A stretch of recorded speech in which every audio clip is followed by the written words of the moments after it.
Well, hello, everyone. I'd like to begin with a land acknowledgement and noting that even though today we're meeting virtually and we're all joining from our home and work offices, places that are based on the traditional territories. And I want to acknowledge that I am fortunate and very grateful to have the opportunity to live and work on the traditional, ancestral, and unceded territories of the Squamish, Musqueam, and Tsleil-Waututh peoples. I invite everyone to recognize the land that we stand belongs to those who lived here before colonization, those who made their homes along the shores and waterways of what we now call the Pacific Northwest. So please take a moment to acknowledge the traditional territory on which you live, and feel free to share where you are from using the chat function. Today, by means of hosting this webinar, we hope to provide information for Indigenous, local, provincial, and federal governments to aid in the implementation of the Green Bylaws Toolkit. My name is DG Blair, and I'm Executive Director of the Stewardship Center for British Columbia. The Stewardship Center is a nonprofit organization with the vision to help British Columbians understand, enjoy, sustain healthy ecosystems through stewardship. And we're really happy to host the Green Bylaws Toolkit on our website and support its implementation across British Columbia. Just a moment on meeting protocols. We will be using the chat function for questions. Please feel free to put any questions you have for our speakers right into the chat, and that we'll have some time for discussion and answer questions after all the speakers have presented. So where to find the Green Bylaws Toolkit? So the third edition of the toolkit is available on the Stewardship Center's website.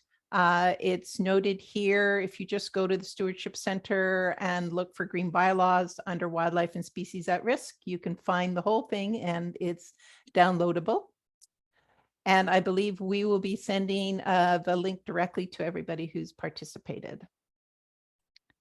And without further ado, I'd like to introduce the facilitator of today's meeting, Ione Smith.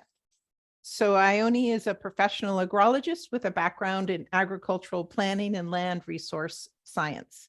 She founded Upland Agricultural Consulting in 2010, specializing in innovative agriculture and food security plans, climate change adaptation, and mitigation strategies. She has worked with Indigenous communities, governments of all levels, and non-governmental organizations. In addition to her consulting work, Ione currently serves as the Vice Chair of the Agricultural Land Commission and is an instructor at SFU, where she teaches community economic development approaches to food. So with that, I'm going to turn it over to Ione and stop sharing my screen, and Ione will share hers. Thank you, DG. I'm just going to go into the slideshow. How's that look? Okay. All right.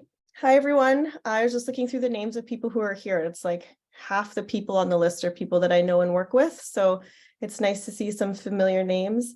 As DG mentioned, I've been brought in to help facilitate these webinars, and there's been quite a lot of exciting work going on around implementation and innovation on the South Coast. So we really wanted to pull together some speakers who could speak to not only the challenges, but also the success. So, because so often we hear about the hardships and the difficulties in getting green bylaws enacted, but I think this is an opportunity to talk about some innovative partnerships, ideas, and actions on the ground.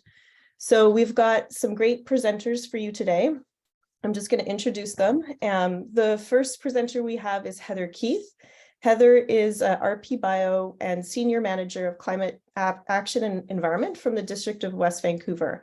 She started the district in the planning department in the environmental protection group and in permitting and regulatory role before moving into policy and bylaw development for tree protection and wildfire and sea level rise adaptation.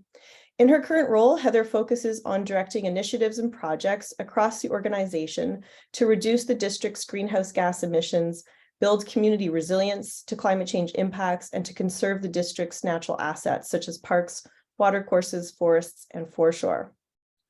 We also have Pamela Zevit. If anyone's involved at all in anything to do with biodiversity and riparian management, you know Pamela well. Pamela is an RPBio based in BC, whose career has focused on conserving natural capital through bridging applied science, practice, and policy. Her core areas of interest revolve around species at risk and biodiversity conservation, environmental literacy and landscape ecology and landscapes undergoing urbanization pressures. Through work on BC's South Coast, as well as broader provincial, national, and international collaborations, Pamela's career has stretched over 2 decades. She's built her skills and expertise through various roles, first as a conservation planner for the province, and after leaving that role as an independent advisor, researcher, and consultant. Starting in 2010, she took on the role of program coordinator for the South Coast Conservation Program until beginning a new phase in her career, joining the City of Surrey as a biodiversity conservation planner. We're also going to hear from Nichole Marples, who is the Executive Director of the Langley Environmental Partners Society, or LEPS. LEPS is unique. It is a nonprofit partnership organization that provides a bridge between community, business, and government.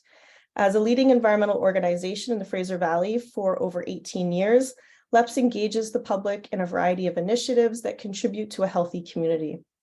LEPS protects and restores the natural environment through education, cooperation, and action, and fosters a balanced approach to sustainable living. It actively partners with local environmental stewardship groups on a variety of initiatives that contribute to practical and cooperative solutions.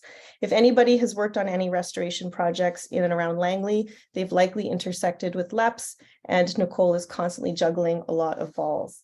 So we're going to be turning to our presenters in just a moment, but I did want to provide a bit of an outline to the Green Bylaws Toolkit update for those of you who are not yet familiar with it.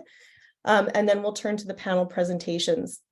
So I'm just going to take a couple more minutes. The panel presentations, each of the panelists will have 5 or 10 minutes, and then the bulk of the hour will be spent on the Q&A period. So if you do have some questions, as DG mentioned, feel free to put them into the chat. We're going to just do them all at the end. For context, in terms of green infrastructure, I just wanted to provide a bit of context into what we're actually going to be talking about today. So green infrastructure is a big term and it can mean a lot of things. This list is pretty extensive, but probably doesn't cover quite all of it. It's really the focus of the 3rd edition of the Green Bylaws Toolkit is around green infrastructure and what the effect that has on the natural environment as well, and how green infrastructure both is influenced and influences the natural environment. You can think of green infrastructure as the sum total of ecosystem elements that maintain biodiversity and functioning of ecosystems, and it's the foundation upon which communities require a network of connectivity to really thrive. Local governments tend to aim to plan and manage within their areas to enhance nature's ability to deliver that wide range of ecosystem services and support biodiversity, but there can be challenges along the way. So we're really hoping to highlight some of those successes through this panel discussion today around how to move forward together through partnerships. This I just wanted to put up there. It's in the Green Bylaws Toolkit. I'm obviously not going to read it all, but it just shows you parts of the regional growth strategies, local government acts that really intersect with jurisdictional approaches to green infrastructure. There's a lot going on there. And so it provides a sort of bird's eye view as to why, if things are feeling complicated, why they in fact are quite complicated sometimes to get things going on the ground.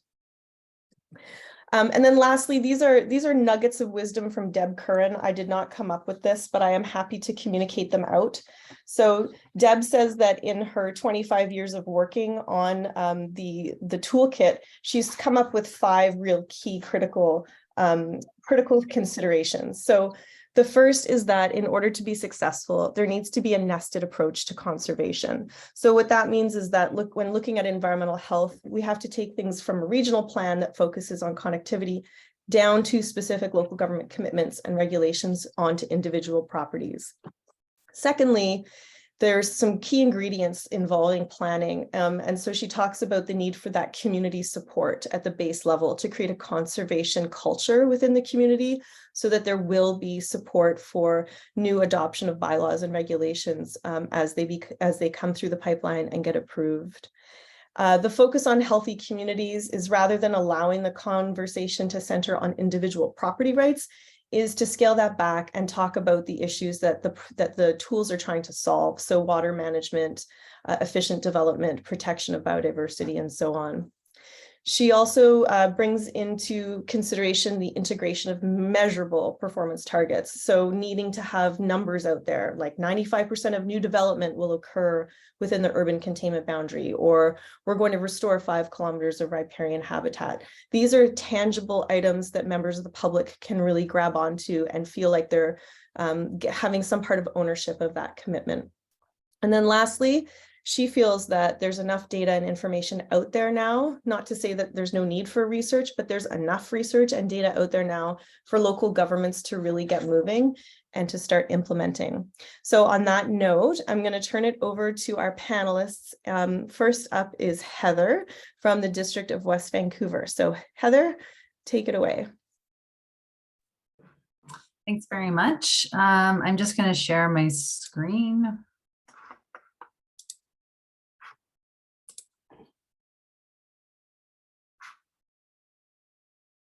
I'm assuming you see it right now? Yep, all good. Okay. Okay. Do you see it on both? Do you see my next slide, or you just see one slide? Just the presentation. Okay, perfect. Thanks. Okay, well, thanks very much. It's really nice to be here to speak about some of the work that the district has been doing over the past couple of years. Specifically today, I'm going to talk about our Environmental Reserve Fund bylaw that was just adopted recently. So I'm just going to give a bit of background on how we got to an environmental reserve fund, the timeline and how long it took, and how it got implemented. I'll then go into the actual bylaw and what it's supposed to do and how we can use it, and then our purpose moving forward and a bit of our current initiatives of how we're using the reserve fund. So just a bit of background, we've done a few different types of plans, from anything from energy emissions plans to natural asset inventories to wildfire and coastal marine management plans. So we've done a lot of plans that have actions and recommendations to address climate change. And so we have these, but there was a general lack of capacity and resources to really move these plans forward and reach our climate action goals. And I just put a bold on the natural asset inventory. So that was completed in 2019. The director of finance led that project and was really the driving factor of bringing forward an environmental reserve fund. And really, if any tip I could give you is, if you have the director of finance in a municipality on board and supportive of initiative, it goes a really long way. And she's been an incredible driver on our climate action work. So that was really one of the starting points to this bylaw. So once the natural asset inventory was completed, it was recognized that we needed to start greening the budget. And by that, I mean that we wanted to incorporate natural asset maintenance, climate action response into our asset management plan. So the management plan of our gray assets or gray infrastructure. And there was also a need to start transitioning to green alternatives to our current operations. So electrifying our fleet and retrofitting our older facilities and really looking at ways to reduce our greenhouse gas emissions. So that was the driving or the original objective of the Environmental Reserve Fund.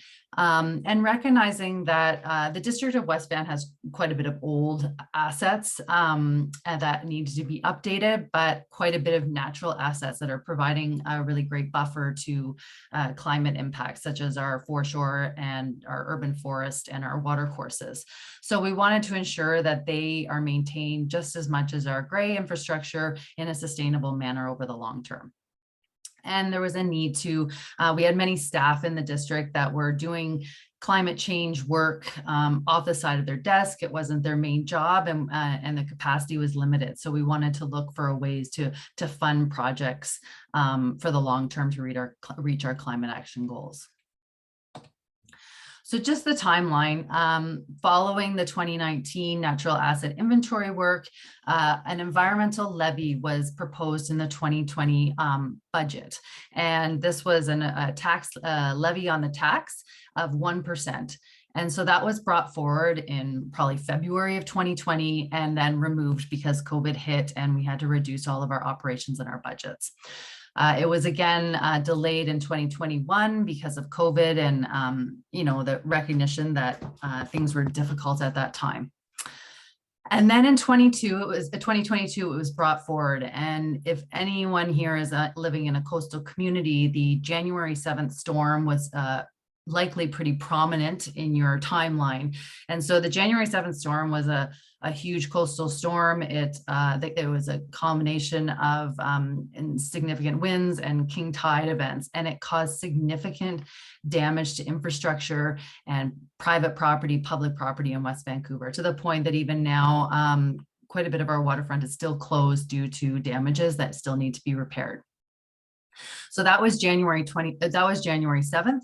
After that, it was a pretty noticeable shift in the mentality of residents in West Van as well as council, recognizing our need to act on climate change at a faster pace and really take it a bit more seriously. It was at the same time that I was bringing forward our sea level rise policy and for a development permit area. So it was quite timely. And so when this levy was brought forward at a 1%, council then increased it to 1.5% and it was approved.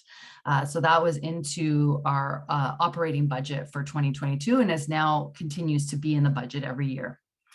So now that we had those resources, we needed a position to actually lead our climate action work. So I was changed roles. This is a new role for the district that was developed. It's never existed before. And my role is to manage the levy in a coordinated approach across the district. Of course, you do need a bylaw to administer the use of the levy.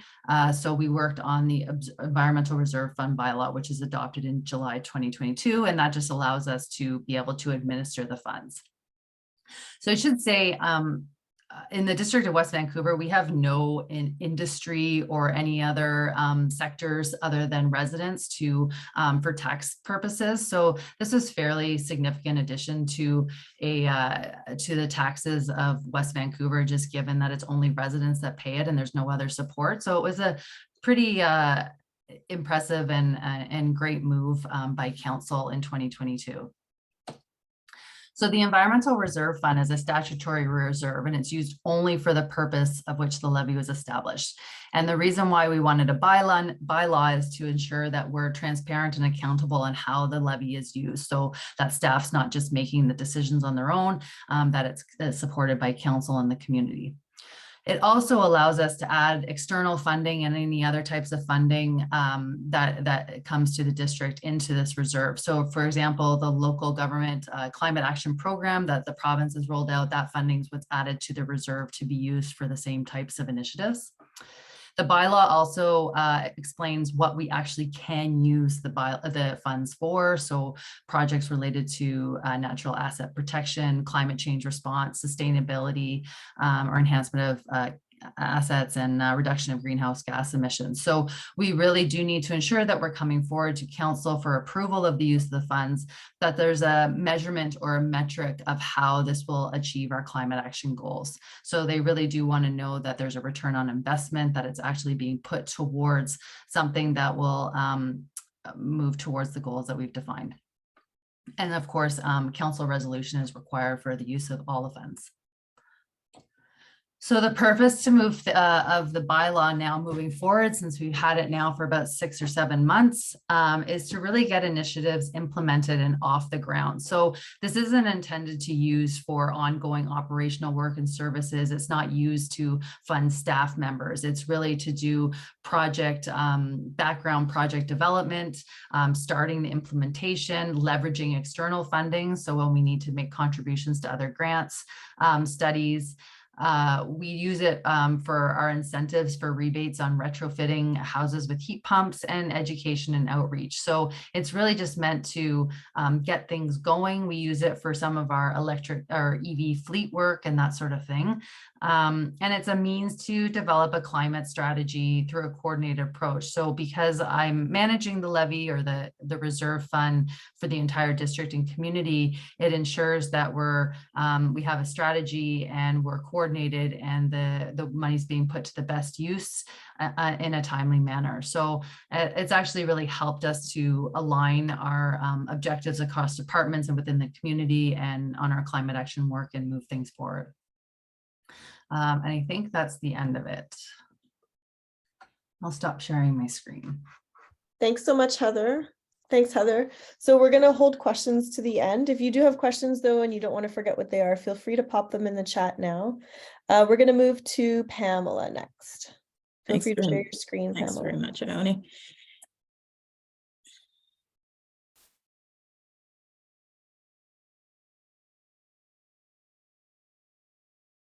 All right, I just want to make sure you're going to get the right one. Yeah, we can see it, but I see your little slides on the left too. Okay. Good. Are we Yeah, good to that's go? good. Awesome. Thanks very much. So as Ione mentioned, I'm the Biodiversity Conservation Planner for the City of Surrey. And I'll talk a little bit about sort of the trajectory, but first, I just want to give a little bit of a refresher on the city's biodiversity conservation strategy, because it's sort of been the wellspring from which a lot of things have developed in the city. And really not in a very long period of time. We're looking at probably about 10 years that have seen some very progressive and radical change here in the city. So the biodiversity conservation strategy is a citywide strategy. My position is located in the Parks division because Parks is actually the lead in implementing the strategy, but we do that in partnership with other departments, divisions, and sections across the city. And it is designed to be a collaborative initiative.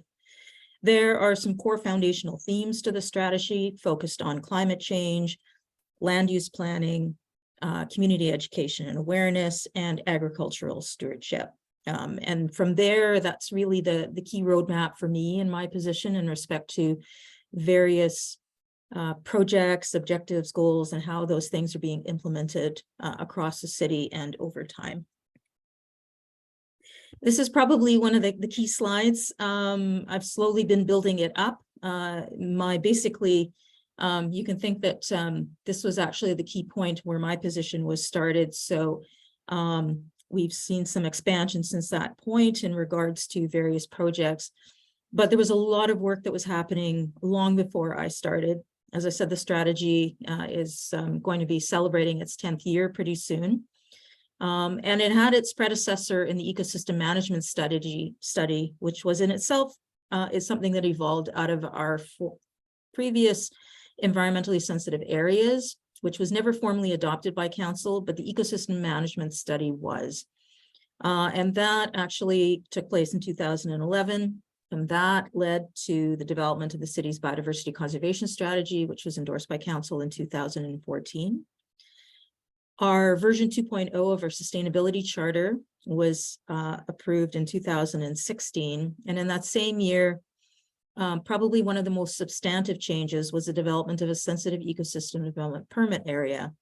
And this was actually done through an amendment to our official community plan. So it did require council approval for that to happen. And it created a new category within the OCP called a DP3 or Development Permit 3 Ecosystems component.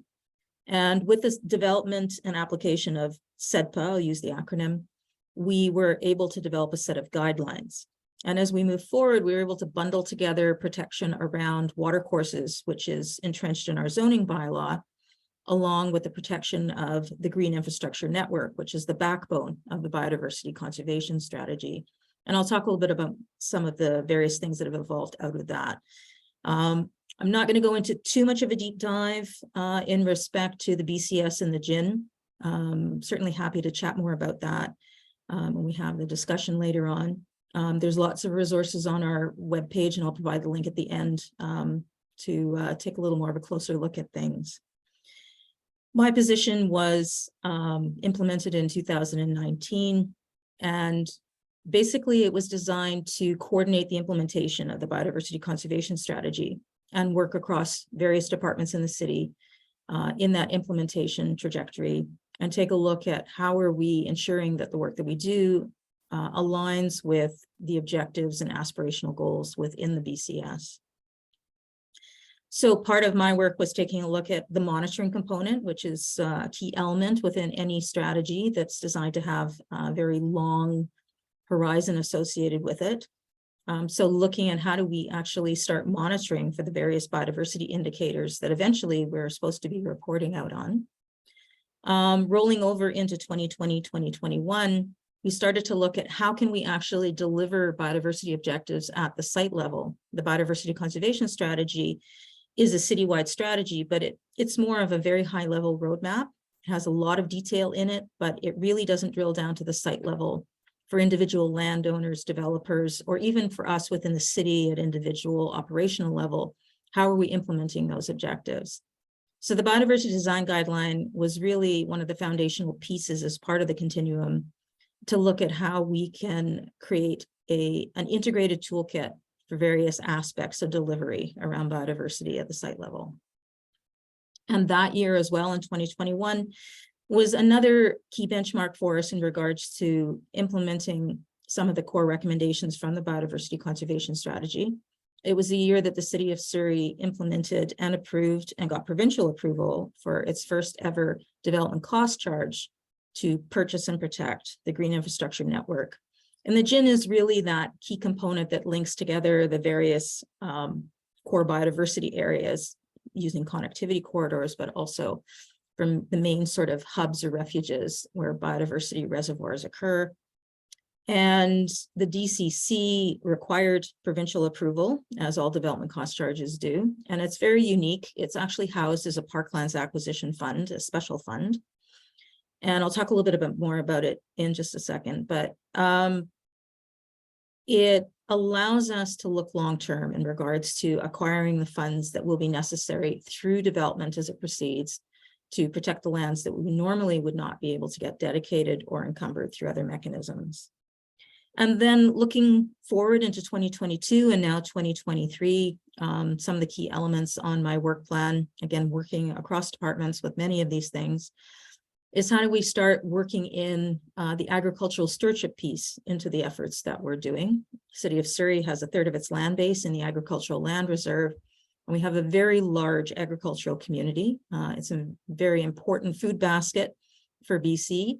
And we really haven't been focusing very much on moving forward any of our agricultural strategic directions, both within the OCP or the previous agricultural strategy that was developed a number of years ago.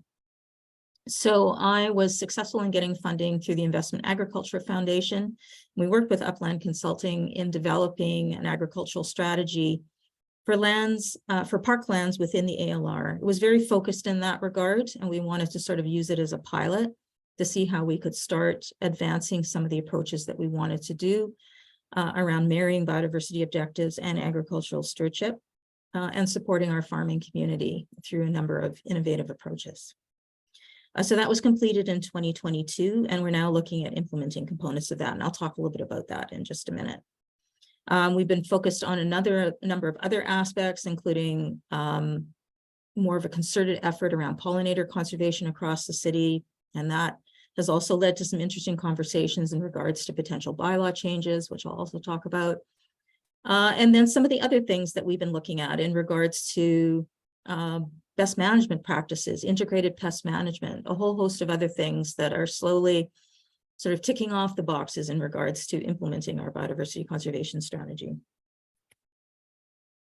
So a little bit more about the DCC. This is kind of just a basic breakdown as to what development cost charges are all about. This is not my area of expertise. I typically do tag teaming with other staff when it comes to talking about the DCCs, and specifically this one that was developed for the Green Infrastructure Network.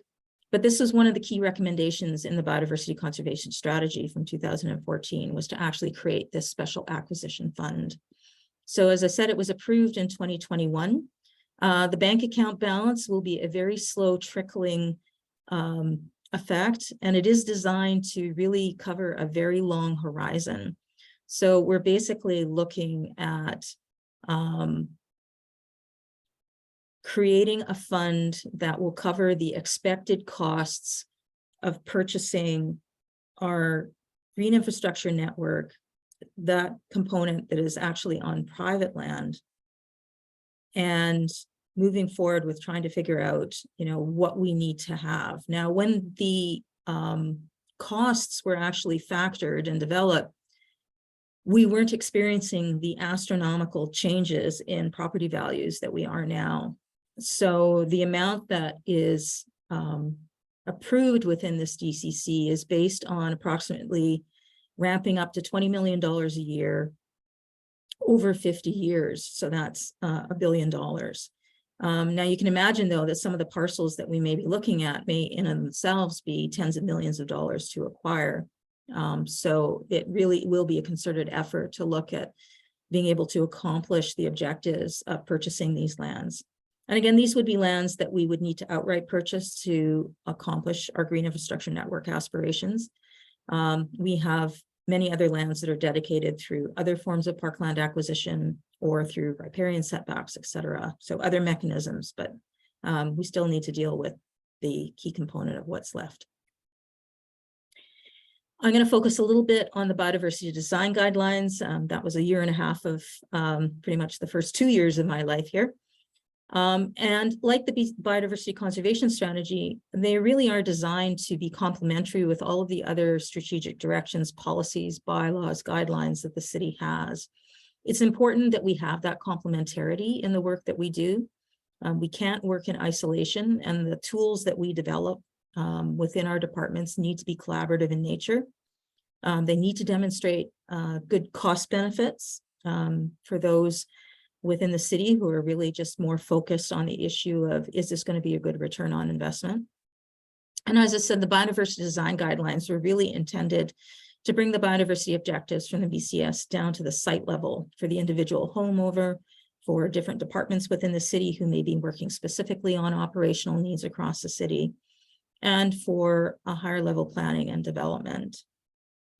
And so right now, with all of our new neighborhood concept plans, the biodiversity design guidelines are referenced. Our park planning group references them in all of our development referrals.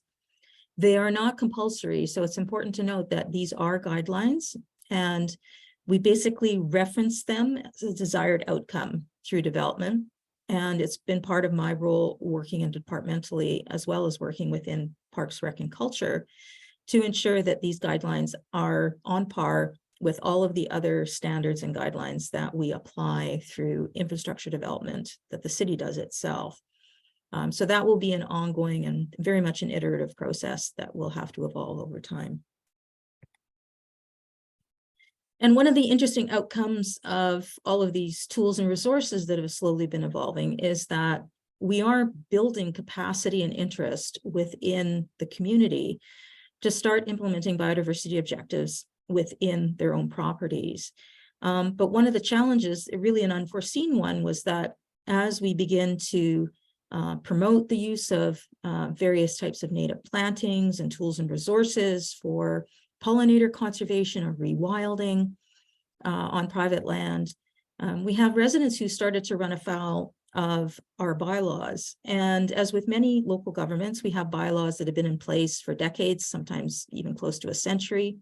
The language in those bylaws has not really been updated based on different approaches and worldviews as to how we incorporate nature into land use planning or the activities that we do as a community or as a local government.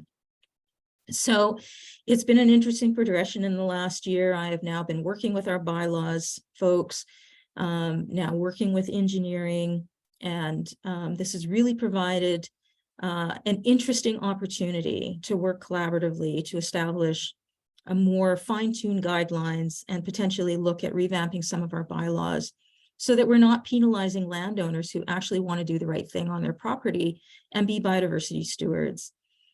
So moving forward, we're now looking at developing more dedicated guidelines for rewilding on private property, as well as for using city easements such as boulevards for gardening purposes and to create beneficial habitat. The City of Victoria and City of Vancouver, City of Toronto are all jurisdictions that are ahead of us in this regard. So we don't need to reinvent the wheel. It's just a question of crafting something for ourselves that is going to be workable for the City of Surrey, given our specific needs. And ideally, given the receptivity from our bylaw folks in looking at potential changes, we may actually see some changes to our property bylaws around things like what really constitutes unsightly, and rewarding property owners for wanting to take the initiative as opposed to penalizing them and making them cut down all their hard work because it actually is not compliant. Pamela, are you able to go through these last couple slides pretty quick? Yes. All right. One of the other projects I mentioned was the work that we did on parkland in the agricultural land reserve. So that was a 6-month project. Ione was very instrumental in that. And it's being used now as a foundational piece to guide some further projects around agricultural stewardship. We're really looking at taking a regenerative agriculture approach as being the standard for the city, and again, focused on what we do in our own backyards as a landowner. And this has also been an instrumental bridging component for how we work in a more collaborative fashion with the Indigenous community around things like Indigenous food sovereignty. So there are about 15 recommendations that were developed as part of that. And I'm now working with our realty department in revamping our largest farm lease, which is for this particular park, which is one of our biodiversity hubs, Mountain Farm Park, in crafting a lease that implements a number of the key recommendations from that particular study. And Mountain Farm Park is also going to be the focus for one of our newer projects focusing on climate change. So we're marrying together all of those key sort of recommendation themes from the BCS in this particular park, the agricultural stewardship component, biodiversity conservation, and climate change. Through the local government climate action program, we have funding to start undertaking a project that's going to be looking at carbon sequestration, soil management, and seasonal flood management, as well as cover cropping. And that's it for me. Thanks, Pamela. That's the dim sum. It's hard to get it all into like 10 minutes, I know. And it's neat to see leases as a potential tool, right? In the Green Bylaws Toolkit being used. So we're going to move over to our last speaker, Nichole, and she's going to talk to us a bit about the work being done at LEPS. And then whatever time we have left, we will do some Q&As. And if there isn't enough time to get through all the questions, we'll make this information available to you afterwards, and you can connect with the presenters directly as well. So, Nichole, feel free to share your screen. Okay, so LEPS is a uniquely structured nonprofit charitable organization. We were formed in 1993 and dedicated to protecting and restoring the natural environment through education, cooperation, and action. LEPS works closely with the Township of Langley and our community partners to carry out environmental research, coordinate community stewardship, education, and habitat restoration projects. Unique in British Columbia, LEPS has forged a close relationship with the Township of Langley, and we occupy a special position in the community. Our overhead is provided by the municipality, and LEPS straddles the gap between citizen and government and acts as a community resource center and stewardship organization. LEPS has a core staff of 10 and as many of upwards of 20 youth, seasonal, and part-time workers annually, depending on project funding and timing. LEPS is governed by our board of directors, which is representative of our community partners and provides governance and strategic direction. So the formation of LEPS was due to dedicated community members and a Township of Langley environmental manager named Peter Scales. There was a 1993 survey that demonstrated that the residents of Langley desired to maintain and improve the environment. Pete Scales was tasked with watershed management, and the municipality had little more than topographic maps at the time. And so he saw opportunity to create a nonprofit organization that would work at arm's length from the municipality, but do work that directly benefited the municipality. Originally formed as a partnership between the Township of Langley, Fisheries and Oceans Canada, Kwantlen University College, the Langley Field Naturalists, and the School District 35, we've now grown to work with over 25 partner organizations to achieve our goals. With the support of the Township of Langley, LEPS is able to successfully leverage funds from various sources, government agencies, corporations, institutions, foundations, private donors. Typically, LEPS is supported by over 40 separate funding sources every year. Although our funding sources are always changing, LEPS's initiatives may change, but our focus is always to engage local citizens in habitat restoration and leading more sustainable lives. Basically, we came out with the calculation that for every dollar that the township invests in LEPS, we bring $5 back into the community, as well as the benefits of green jobs and economic development, as well as biodiversity conservation and habitat restoration. So just for a little bit of context, the Township of Langley is 316 square kilometers with 12 major watersheds. We have 1,700 kilometers of watercourses within Langley. 850 kilometers of that is red-coated salmon habitat. And then that's overlaid with 73% of the land base being in the agricultural land reserve. So LEPS has a number of programs: education and outreach, wildlife conservation, agriculture stewardship, mapping and data collection, habitat conservation and restoration, and community stewardship coordination. These all ebb and flow based on funding availability, staff expertise, and community need. A number of LEPS's most successful education and outreach programs are offered in partnership with the Township of Langley, where we have direct fee-for-service contracts with the municipality for this work. LEPS shares a strong working relationship with specific township departments, including the Sustainability Department, Water Resources and Environment, Community Development, Long-Range Planning, Parks Design and Development, Parks Operations, and Economic Development. Township of Langley is home to an abundance of unique and productive ecosystems, but it's also under increasing pressure from human activity, and the population is rapidly growing with development. In the Township in 2001, LEPS performed habitat mapping of the entire Township of Langley, identifying 13 habitat classifications.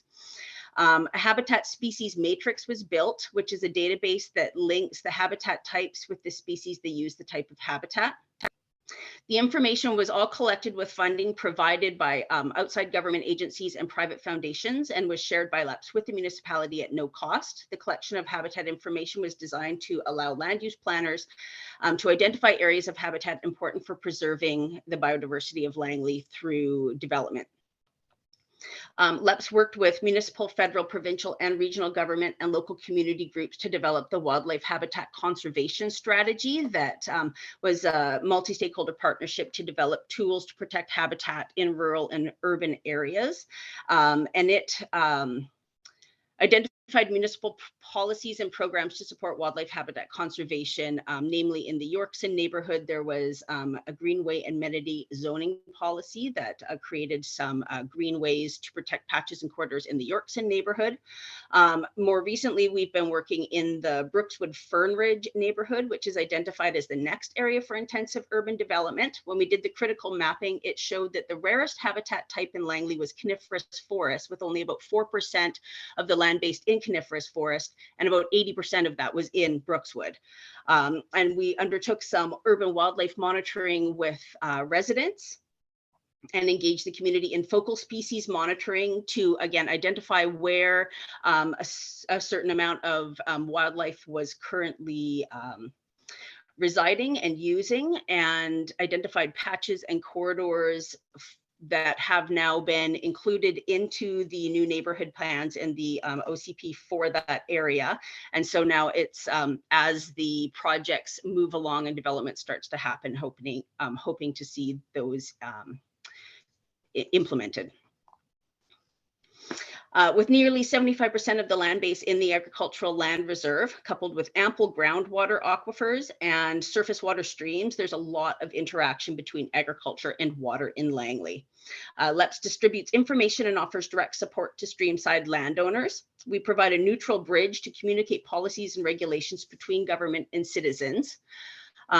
We directly support private landowners with aquatic stewardship, which all of which falls outside of municipal jurisdiction. We work with landowners to restore critical habitat areas for species at risk. We do a lot of agricultural awareness work, which creates linkages between farmers and local food security, and supports economic development through agricultural awareness and agriculture tourism. We also support rural landowners by providing education about management of private drinking water wells. We have over 5,000 residents in the township of Langley who have their own private well system for their drinking water, and then proper maintenance of septic systems as well for the benefit of local water quality.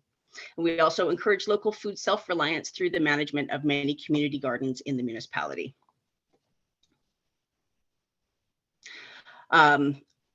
Langley Stewardship. So there's 6 watershed stewardship associations or streamkeeper groups that are active in the Langley area, as well as the Langley Field Naturalists. And we're very fortunate to have a very active environmental stewardship committee. We employ a stewardship coordinator who supports the activities of the stewardship groups and provides collaboration and communication between those groups. With the assistance and the guidance provided by LEPS, our groups can take action for the benefit of our local ecosystems with less of the encumbrances of administration that are faced by volunteer organizations. The resources are shared by LEPS, from fundraising and communications, marketing support, to the sharing of tools for restoration work and streamkeeper equipment. It allows Langley stewards to be very effective as they carry out their projects to benefit their neighborhood and the greater municipality. LEPS's stewardship coordinator plays an essential role in assuring the community groups function. It increases capacity in the lines of communication between the stewardship community. LEPS provides the tools and the resources for those community volunteers and residents to be able to directly advocate for the issues that they see is important to them. And LEPS works tirelessly to engage community volunteers in all aspects of the work that we do. LEPS has a favorable reputation due to the success of the relationships that have been built with its partners, particularly the Township of Langley. This year, we're celebrating 30 years of accomplishments. The partnership between LEPS and the Township is seen as a model, and the Township of Langley has developed a positive reputation as a progressive municipality on environmental issues by showing such strong support of LEPS and volunteer stewardship in the community. And that's all. Awesome. Thanks, Nichole. You survived and it was great. Awesome. And we've all been there with the tech needs, right? Of the last few years. It's always hard. I know. No, you did great. That was so interesting. And I'm so glad. I'll say we're no problem at the bottom of the barrel, right? There you go. So we do have some time for questions, not tons of time. We'll try to stay on a little after 1 o'clock too, for those of you who can stay on. But I see that there's a question for from Pamela to Heather in the chat. And I kind of had a similar question, which was around how to get finance involved, because it does sound like that's a really critical way to move initiatives forward. So I'd be interested to hear that too, Heather. Yeah, I don't necessarily have an easy answer. Our director of finance has been involved with MNAI for quite a long time. So she has been relatively convinced of natural assets and their importance for quite a while. So I can't give advice on that, but what I'm finding now is our focus is on convincing the engineering department on the importance of natural assets. And so we've recently pinpointed our one hopefully champion in the engineering department. He's the deputy director, to work with Isabel Gordon and I, Isabel is the Director of Finance, on natural asset work and really kind of exploring how we can incorporate that into their asset management. So I think that's also a really good avenue. He's been a little bit skeptical, and I know when we were doing the natural asset inventory, the concept of valuing municipal natural assets in terms of services is a really maybe too outside of the box for engineers. Yeah, kind of blew their mind. There was a lot of interesting conversations, but I do feel like if you can convince them that not everything has to be piped and that infrastructure is really important, it actually will go a long way because they do all of the asset maintenance. So that's kind of maybe an avenue to explore as well. Thanks, Heather. Yeah, it really speaks to the need for those champions too, right? And also being a leader in that way. Like maybe if, over the next few years, if District of West Vancouver can show success, then it can be used as an example, and it's not as scary then for other jurisdictions to take on a similar approach. Yeah, I mean, we're really trying to figure it out. There's, and looking at municipalities across the country in terms of natural asset management, everybody does it a little bit differently. It's not easy to navigate the best way to do things. And we're currently kind of focusing on the urban forest right now, just because we're about to finish an urban forest management plan and maybe tackling them one at a time. But yeah, it's not, I bet in a couple of years, it'll be a bit more straightforward. But right now we're, trying to navigate it best we can, but happy to provide updates at a later time for sure. Yeah, maybe I can just get your director of finance come talk to our director of finance and give them some. She talks about it yeah. She's a big talker of natural asset management. She'd be happy to talk to anybody. So that's great. She really loves it. I think the challenge for us is that because my position is situated in parks, and because parks has been seen as the lead on implementing things like the biodiversity conservation strategy, again, citywide strategy, it's just kind of, technicality where I'm situated, is that with our engineering department, they do seem to go, oh, well, okay, well, we'll go along with that flow, but, we're not going to pay for it. Parks should pay for it. So that's been kind of the challenge that we've had. So just, and on that, Pamela, as advice, so when they started my new role, I was put in the CAO's office. And so I'm overarching all departments, and we formed a leadership table at the district with the directors of finance, parks, engineering, and planning. And we come together on a monthly basis, and I speak about all the initiatives I'd like to do, the funding, the challenges, barriers. So it's, and they're all really supportive. And so that table, because it's across the departments, is really helpful to move things forward. So that's also it's an interesting structure, and that I'm not in any one department. So there's some issues with that, but it's actually proving to work quite well too, to move things along and get more support from departments like engineering, that sort of thing. Great. We've got a question here for Nichole. Nichole, the question is, how do you involve residents in the urban wildlife monitoring? Are there specific parameters for monitoring that are given to volunteers? Do you follow a specific kind of methodology or protocol? Yeah, it was actually developed specifically to this project. We identified 4 focal species. We looked at pileated woodpecker, mule deer, wood duck, and Douglas squirrel, and then developed specific. We had wildlife monitoring training programs and a handbook that was developed specifically for those. So it was looking at, when you saw them, what were they doing? Were they traveling? And what area were they traveling in? Were they eating? What were they eating? These types of things. So there was an actual little handbook that people could use. So it was all based in citizen science, trying to make it as easy as possible. We had about, I believe it was a 3-year project, and we had about, let's say about 75 volunteers at the most that were participating in it. So it was developed specifically for this project, and the information is still available. If people are interested, they can definitely reach out to me for that. Awesome.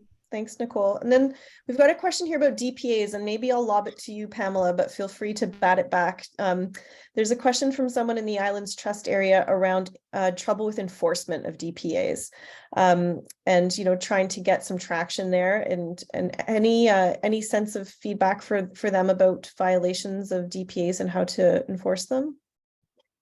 Like, what are the regulatory so Mary limitations? Beth, if you worked in Surrey, you may have some experience about some of the challenges that we have around compliance and dealing with our sort of enforcing or empowering ourselves to deal with our own policies and bylaws. Yes, absolutely. And I worked with the GIN. I worked with the GIN, and I worked very hard with developers to get all the good stuff that you guys work so hard for. Right. I mean, it is an ongoing challenge. So I would say that with the way our green infrastructure network is bundled, is that the watercourse protection component, which is in our zoning bylaw, that is part of the green infrastructure network. But then we have all of this upland habitat, right, which is typically not protected from a regulatory standpoint. There may be little pieces, things like migratory bird regulations and other sorts of bits and bobs that kick in from the provincial and federal side of things. Species at risk is another huge issue that we're dealing with. And but when it comes to dealing with compliance, never mind at sort of the post-development stage, but also at the point of, when we're dealing with the development process itself or the permitting aspect of things, getting buy-in to follow the intent of our DPAs can be challenging. So the watercourse stuff is very easy to do because it's very regulatory in nature. We're backed up by provincial and federal legislation. But the other components of our sensitive ecosystem development permit area, all of that GIN that isn't watercourse or wetland, that is incredibly challenging. And we have constant encroachment issues. A lot of this land ends up becoming park asset. And so it's just an ongoing thing, whether it's part of the GIN or not. These are sensitive areas that we just are constantly dealing with, human beings acting badly around them. So I have I don't have any sort of like what Heather was saying about, getting finance buy-in is I don't have a magic solution for it. Does anybody else maybe who's on the call have any experience with good, successful implementation in terms of DPA? I can add a little bit. I mean, it is definitely a challenge. So similar to Pamela, we have a watercourse protection bylaw. So what that does is allow for a fairly easy enforcement of violations during the construction phase. Right. And then what we've done is we were seeing a lot of, so our watercourse development permit area protects all trees within that riparian area. And we were seeing a lot of illegal tree cutting. And so we amended the tree bylaw to allow for fairly easy enforcement for that component. But when it comes to when someone builds something right in the riparian area that they were never permitted to do, that's when it becomes a little bit difficult, right? Because the OCP doesn't allow you to fine it. You'd have to basically go to court. So what we've done is we've made them apply for a development permit, rejected it, and then often they've appealed to council, and it's just months and months and months, and then we then go to council, and they usually don't agree with the appeal, and then staff go and monitor the removal of the structure. So it's not, and I've done that probably 3 or 4 times now in my time at the district of going through appeals. It's a slow process for sure. There's ways that you can start ticketing them on a daily basis if they have some sort of, it's the wording in your bylaws that you can do, but there's no quick fix. But generally we've been successful in getting things removed after months, but yeah, it does work that way. But I would recommend for the ones that happen on a more frequent basis, like construction spills or trees or whatever, that you amend other bylaws to do the quick fining, because those are the fines that make people pay attention and do the right thing. Yeah, good tip. Thanks, Heather. Any other questions before we pop off. I know we've gone over 1 o'clock, so thanks to everybody who was able to stay for these extra minutes. This has been recorded, I believe, right, DG? So we can make a link available to that for all of you. And if anybody needs anyone's contact, just let us know and we'll make sure that you get in touch with the right people. Big round of applause for our panelists. Thanks, you guys. Much appreciated. And we will be in touch soon. We have an Okanagan event on Thursday for anyone who's interested in joining that webinar too. All right, thanks very much. Bye now.